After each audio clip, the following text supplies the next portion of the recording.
Madam, madam, হ্যাঁ কি? এই যে আপনার পার্সেল। ও পার্সেল চলে আসছে। এই ডেলিভারি ম্যান কি চলে গেছে নাকি? হ্যাঁ ম্যাডাম, চলে গিয়েছে। টাকা টাকা নিবে না? হ্যাঁ, টাকা 200 বাকি ছিল, আমি দিয়ে দিয়েছি ম্যাডাম। কি টাকা আপনি দিয়ে দিছেন? টাকা আপনি কেন দিবেন? দাঁড়ান দাঁড়ান, আপনি এটা ধরেন, আমি আসতেছি।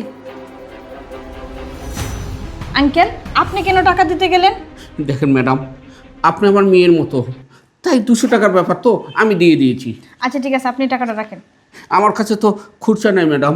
শুনেন, খুচরা লাগবে না, এটা আপনার রাইখা দেন, পরেরটা পরে দেখা যাবে। ঠিক আছে, পার্সেলটা দেন। কি ব্যাপার, ম্যাডাম আমাকে 300 টাকা বেশি দিল, আমি কিছু বুঝতেছি না। যাক ম্যাডাম, আপনার আর একটা পার্সেল আসছে। ও এই পার্সেলটাও চলে আসছে? এটা তো ক্যাশ অন ডেলিভারি। টাকা কে দিছে? টাকা আমি দিয়েছি ম্যাডাম। মানে আপনি টাকা দিছেন মানে?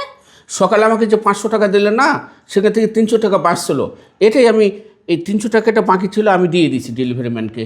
আঙ্কেল, এটা আপনি কি বলতেছেন? সকালবেলা আপনাকে আমি 300 টাকা দিছি, মানে আমি তো আপনাকে কোনো টাকা টোকা দেই নাই। ম্যাডাম দেখেন, আপনার কোথাও ভুল হচ্ছে। সকালে আমি যে পার্সেল দিলাম, ওখানে 200 টাকা আমি পকেট থেকে দিয়েছিলাম, আর আপনি আমাকে একটা 500 থেকে নোট দিয়েছিলেন, আর 500 টাকা নোট দিয়ে আমাকে বলছিলেন যে বাকি টাকা আপনার কাছে রেখে দেন। জানেন ম্যাডাম, ওই 300 টাকা দিয়েই এটা আমি পেড করে নিয়ে আসছি। শুনেন আঙ্কেল, আমি আপনাকে কোনো টাকা টোকা দেই নাই। এই যে ধরেন আপনার পার্সেলের টাকা। ম্যাডাম, আমার কাছে তো খুচরো নাই। এক খুচরো টুচরো লাগবে না, এটা আপনার কাছে রেখে দেন। আচ্ছা ঠিক আছে ম্যাডাম, এই যে আপনার পার্সেল, আমি গেলাম। আঙ্কেল, আঙ্কেল, হ্যাঁ ম্যাডাম, বলেন। আঙ্কেল, আপনি একটা কাজ করেন, এই দুইটা ব্যাগ নিয়ে আপনি এখনই দর্জির দোকানে যাইবেন। এই ব্যাগে নতুন কাপড় আছে, আর এই ব্যাগে পুরাতন কাপড় আছে। আপনি পুরাতন কাপড়গুলোর মাপে বলবেন নতুন কাপড়গুলা বানাই দিতে 1 ঘন্টার ভিতরে কিন্তু। আচ্ছা ঠিক আছে ম্যাডাম। নেন। আচ্ছা আসি। এই যে ম্যাডাম, সেলাই হয়েছে, দর্জির কাছে আমি বসে থেকে সেলাই করে নিয়ে আসছি ম্যাডাম। হ্যাঁ আচ্ছা ঠিক আছে, আপনি যান। আচ্ছা ম্যাডাম, আমি একটা কথা জিজ্ঞাসা করব, আপনার কি হয়েছে বলেন তো? আমার কি হয়েছে মানে? আঙ্কেল, আমি তো সুস্থ আছি, ঠিকঠাক আছে, আমার তো কোনো কিছু হয় নাই। না না ম্যাডাম, আমি 2-3 দিন থেকে ফলো করে দেখতেছি, আপনার কোনো জিনিস মনে থাকতেছে না। ম্যাডাম জানেন, আমাকে ব্যাগ দিয়েছেন 2টো, আর আপনাকে একটা দিয়েছি, আর একটা ব্যাগের কথা আমাকে জিজ্ঞাসা করবেন না ম্যাডাম? হ্যাঁ রে আঙ্কেল, আমি তো একটা ব্যাগে দিছি, 2টা ব্যাগ দিলে তো আমি আপনাকে জিজ্ঞেস করবো 2টা ব্যাগের কথা। ম্যাডাম, আমি নিশ্চয়ই বুঝতে পারছি আপনার কিছু একটা হয়েছে। দেখেন ম্যাডাম, আমাকে 2টো ব্যাগ দিয়েছেন, একটা কালো রঙের আর একটা নীল রঙের। আহ, আমার তো মনে হয় যে সবগুলাই ঠিকঠাকই আছে। আঙ্কেল, আমার কাপড় চোপড় যাগুলো দিয়েছিলাম সবগুলোই তো ঠিক আছে। দেখেন ম্যাডাম, আপনার ভুল হচ্ছে, অনেক কিছু ভুল করতেছেন। যে নীল ব্যাগ দিয়েছিলেন, সে নীল ব্যাগের মধ্যে এই যে 2 লক্ষ টাকা ছিল ম্যাডাম, এই 2 লক্ষ টাকা পাইছি। কি বলেন?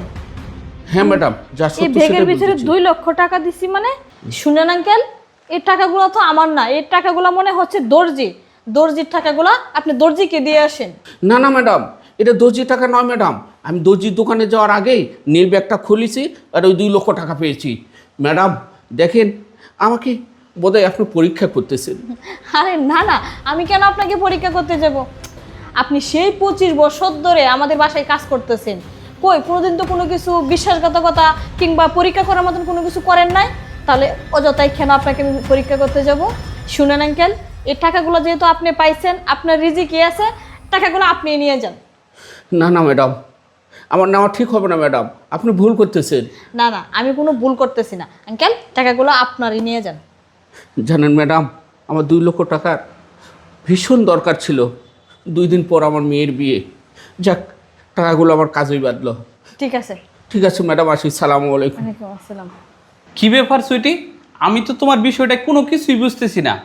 আমার চোখের সামনে তুমি 2টা ব্যাগ আঙ্কেলকে দিলা, আর এখন বলতেছো যে একটা ব্যাগ দিছো, আর সকাল থেকে আঙ্কেলকে টাকা দিচ্ছ আর বলতেছো যে না আমি আপনাকে কোনো টাকা দিই নাই।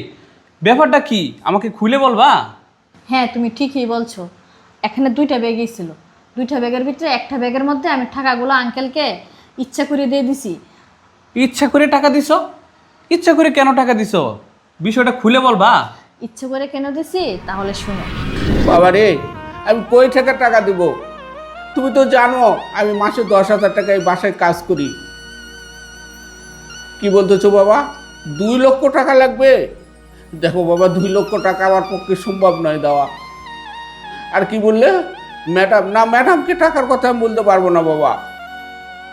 না বাবা, আমি এদের বাসায় দীর্ঘ 25 বছর ধরে কাজ করতেছি, আমি কোনোদিন এদের কাছ থেকে টাকা চাইনি। আর 2 লক্ষ টাকা ম্যাডাম কোথায় থেকে দিবে? আমার মেয়ে আমাকেই তো বুঝতে হবে। না বাবা, আমি টাকা দিতে পারবো না বাবা 2 লক্ষ। কি বললে বাবা? মোটরসাইকেল হলে কা বিয়ে করবে? আচ্ছা বাবা, দেখি যদি আমি 2 লক্ষ টাকা ম্যানেজ করতে পারি তাহলে মেয়ের বিয়ে দিব, না হলে দিব না বাবা।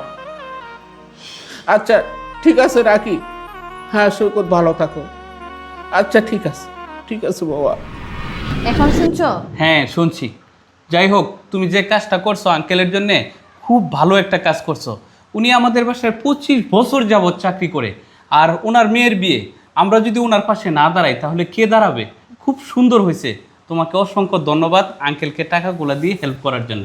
তোমাকেও ধন্যবাদ এই বিষয়টা ভালোভাবে বোঝার জন্য। আমি প্রথমে আঙ্কেলকে আমি নিজে টাকাগুলো দিতে চাইছিলাম, কিন্তু আঙ্কেল তো মনে হয় যে নিবে না, তাই আমি ওইভাবে টাকাগুলো দিছি যাতে আঙ্কেল না বুঝতে পারে। তোমার প্ল্যানটা অনেক সুন্দর ছিল। ঠিক আছে, খুব ভালো করছো, কোনো সমস্যা নাই।